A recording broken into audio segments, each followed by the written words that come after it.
মধ্যবিত্তের একটা অহেতুক্কুর করে নিয়ে আসছে, এটা বন্ধ করে দিতে হবে। কারণ কি? এটা বিপজ্জনক, এটা অ্যাক্সিডেন্ট করে। তাহলে বলেন বিপদ কমানোর জন্য কি করা যায়? আমাদের দেশে কি ক্রিয়েটিভ ইঞ্জিনিয়ারের অভাব আছে যে এইটাকে তুলনামূলক নিরাপদ যানে রূপান্তরিত করতে পারবে? কিছু হইলেই বন্ধ করার চিন্তা মাথায় আসে কিভাবে? এত মানুষ এটা চালায়, তাদের পেট চলে, তাদের পরিবার আছে, তারা খাবে কি? তারা কি করবে? আমরা একটা অদ্ভুত দেশ তৈরি করছি রে ভাই। হকার উচ্ছেদ করো, বস্তি উচ্ছেদ করো, ব্যাটারি চালিত রিক্সা উচ্ছেদ করো, যেখানে গরিব সেখানে জুলুম। কি মহা যন্ত্রণা রে ভাই। বাংলাদেশের দুর্ঘটনা কিসে হয় বেশি, সবচেয়ে বেশি? জানেন? জানা আছে 2023 সালে সবচেয়ে বেশি দুর্ঘটনা হয় সড়কে মোটরসাইকেল দুর্ঘটনা, 2031টা। মোটরসাইকেল তো কন্ট্রোল বেশি। আপনারা যারা বলেন যে ব্যাটারি চালিত রিক্সায় কন্ট্রোল কম, তো মোটরসাইকেলে কন্ট্রোল বেশি, ওখানে কেন অ্যাক্সিডেন্ট হয়? তাহলে সবচেয়ে বেশি অ্যাক্সিডেন্ট হয় কেন মোটরসাইকেলে? অ্যাক্সিডেন্ট করে এটাই যদি যুক্তি হয়, তাহলে তো মোটরসাইকেল আগে তুলে দেওয়া উচিত, ঠিক কিনা বলেন? একটা সমস্যা থাকলে সেটা সমাধানের নানা ক্রিয়েটিভ উপায় আছে, সেটার দিকে নজর দিই। কিছু হলেই বন্ধ, তুলে দাও, এটা ঠিক না, এটা করবেন না। আপনাদের ইনবক্সে পাওয়া একটা মেসেজ পড়ে শোনাই। ভাই, একটা কথা বলার ছিল, জানি আপনি আমার SMS দেখবেন কিনা জানি না, তবে আশা রাখি অবশ্যই দেখবেন। হুট করে হাইকোর্ট ব্যাটারি চালিত রিক্সা বন্ধের নির্দেশ দেয়। এতে আমার মতো লাখো মানুষের খারাপ সময় শুরু হয়ে গেছে।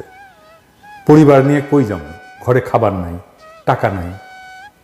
আমি একজন শিক্ষিত বেকার। ভাই, এমন পরিস্থিতি হয় মনে চায় আত্মহত্যা করি, আর পারতেছি না। এই বিষয় নিয়ে কেউ কথা বলে না। একটা কথা সবাইকে বলি, উপদেশ হিসাবে নেন, পরামর্শ হিসাবে নেন, যে হিসাবেই নেন না কেন, একটা জিনিস মেনে চললে আপনার ভুল কম হবে। দেখেন, আপনার চাইতে যে দুর্বল তার উপরে কখনো চড়াও হবেন না। আপনার শিক্ষা আছে, স্বাস্থ্য আছে, টাকা পয়সা আছে, এই সব কিছুই আপনার নিজের কারিশমায় আসে নাই। আপনি ভাগ্যবান, কারণ আপনারে সৃষ্টিকর্তা সেই শক্তি আপনারে দিছেন। আপনারে শক্তি দেয় শক্তিদাতা। সেই শক্তি আপনি কিভাবে ব্যবহার করবেন? সর্বোত্তম ব্যবহার আপনি তখনই করতে পারবেন যখন আপনার সেই শক্তিকে, দুর্বলকে রক্ষা করতে আপনি ব্যবহার করবেন। আপনার চেয়ে যে দুর্বল, আপনি আপনার চাইতে শক্তিমানের উপরে দুর্বিনীত হন, কোনো অসুবিধা নাই, কিন্তু আপনার চাইতে যে দুর্বল তার কাছে বিনয়ী হন। সেলস প্রফেশনে একটা কথা আছে, কাস্টমার ইজ অলওয়েজ রাইট। আপনি মনে করবেন দরিদ্ররা অলওয়েজ রাইট। দরিদ্র যা বলবে, যা চাইবে, যেভাবে চাইবে, সেটার পক্ষে আমি থাকি। আমাকে আমার এই পজিশন থেকে কেউ সরাইতে পারবে না।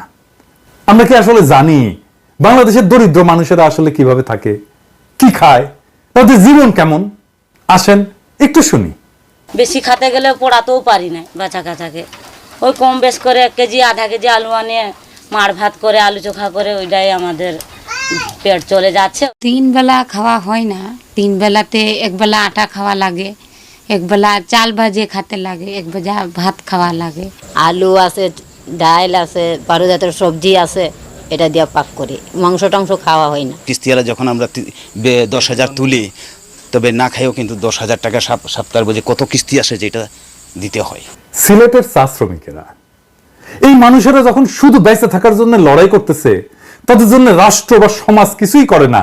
তাদের উপার্জনের উপায়কে কেড়ে নেওয়ার কোনো নৈতিক অধিকার কারো আছে? হাইকোর্টের আছে? নাই। আরে চা বাগানের মালিকদের বলি, ভাই আপনারা একটা জবর কিসিমের মানুষ রে ভাই। এইভাবে শ্রমিকদের শোষণ করেন, 3 বেলা খাওয়ার মতো উপার্জন তারা করতে পারে না। ভাই আপনাদের কপাল ভালো, আমি দেশে নাই। দেশে থাকলে আপনার ওই চা বাগান কেড়ে নিতাম, কেড়ে নিয়ে শ্রমিকদের বিলাই দিতাম। এখনো সময় আছে, এইদিকে নজর দেন। কিভাবে করবেন? সরকারের সাথে আলাপ করেন, শ্রম মন্ত্রণালয়ের সাথে আলাপ করেন। এই জিনিস চলবে না, বলে দিলাম কলে। ব্যাটারি চালিত রিক্সাকে নিরাপদ করার ব্যবস্থা না হোক, কিন্তু এই ব্যাটারি চালিত রিক্সা নিষিদ্ধ করা যাবে না, পিরিয়ড।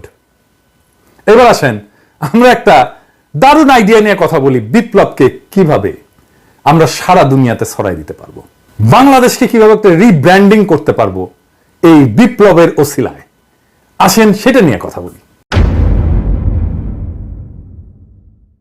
প্রেসিডেন্ট সরকারের প্রত্যেক মন্ত্রণালয় তার কাজের মধ্যে দিয়ে জুলাই অগাস্ট বিপ্লবের চেতনাকে অনন্য উচ্চতায় নিয়ে যেতে পারে। প্রত্যেকটা মন্ত্রণালয় না মূর্তি বানায় না, টাকা খরচা করে দিবস পালন করে না, বরং ওই মন্ত্রণালয়ের একটা গভীর এবং জটিল সমস্যাকে সৃজনশীল ভাবে সমাধানের মাধ্যমে।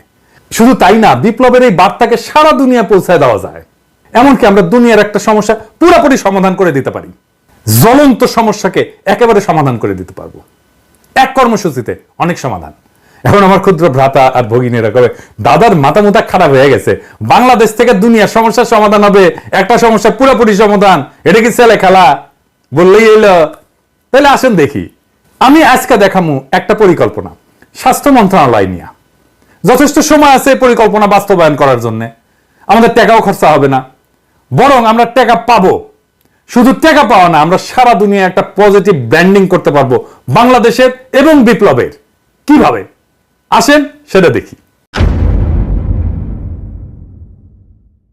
বিশ্ব স্বাস্থ্য সংস্থা বলে আমাদের সারা বছর 8 লক্ষ ইউনিট রক্তের দরকার হয়, এবং তারা বলে যে গুড প্র্যাকটিস হচ্ছে যে 70% রক্ত যেটা দরকার সেটা আত্মীয় স্বজনদের মধ্যে থেকে নেওয়াটা ভালো। এটা পরামর্শ দেয় বিশ্ব স্বাস্থ্য সংস্থাই। আর বাকিটা ভলান্টারি